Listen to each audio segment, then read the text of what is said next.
zibadde ziwera ssaawa 5:30 ez'okumakya eyaliko omusambi wa ttiimu y'eggwanga The Cranes Dani Walusimbi ne banne ne batuuka ku kitebe kya FUFA Emmengo okuttukiza ensonga yaabwe ey'okuwamba obuyinza. Walusimbi ne banne beezoobye n'abamu ku basirikale ba poliisi abakuuma ekifo kino era tebakkiriziddwa kusala mulyango kuyingira munda. Oluvannyuma poliisi endala eyitiddwa ng'ekulembeddwamu DPS wa Odi Kampala Charles Nsaba n'etuuka mu kifo kino n'ekyebulungula wamu n'ebimotoka bya tiyagaasi. Wano DPS wa Odi Kampala Charles Nsaba yeevumbye akafubo ne Dani Walusimbi akatuta akaseera wabula oluvannyuma ne batuuka ku nzikiriziganya. Walusimbi akkiriza okutwalibwa ku poliisi ya CPS era bw'atyo n'akunga banne okuba bakkakamu nga bwe balinda ebinaava mu nteeseganya. Ye Walusimbi mu bigambo bye ategeezezza nga ye ne banne bwe batayinza kusindiikirizibwa olw'ensonga nti mu mateeka be bali mbuyinza. Akakasizza nti bali mu nteeseganya ne FUFA ekulemberwa Magogo era nga n'enteekateeka zigenda mu maaso ez'okulaba nga basisinkana omukyala w'omukulembeze w'eggwanga era minisita w'ebyenjigiriza n'ebyemizannyo Janet Kataha Museveni.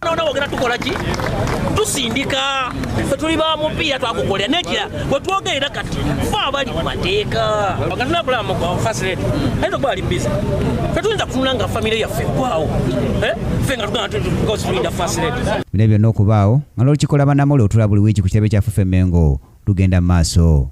Brian Katende munabyamizannyo Kingdom TV amalindirire. This is Kingdom TV.